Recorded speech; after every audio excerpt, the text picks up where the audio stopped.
بسم الله الرحمن الرحیم. السلام علیکم ملګري. دا مکین دی. مکین ولادا دا څومره شنه وطنونه دي او ډېر خوند یې وکړ چکر. او زه عاطف منسټر چې کوم د ټوریزم ډپارټمنټ منسټر د عاطف خان ته زه ریکویسټ کړم چې څومره ټولې شنې علاقې دي په چار دو چې دغه خلک د پوره ټوریزم لږ کې دلته جوړ شي نو ډېر خوند وکړو ځکه چې ټول شنه وطنونه دي او ښکلې فضا علاقه موسم خوږ او برفباري کله کله کېږي خاص کر سوړه موسم شي او ډېر خوند یې وکړ ماشاءالله.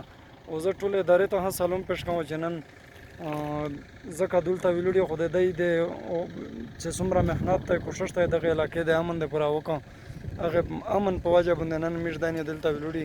او زه ټولې ادارې ته خاص کر پاک فوج ته سلام پېښ کوم چې دی څومره محنت کوشش وکړ او الحمدلله نن امن دی او موږ دانې ګرځي د دغه علاقې ته روغلي وزټ مو وکړ ډېر خوند یې وکړ. مهرباني شکریه.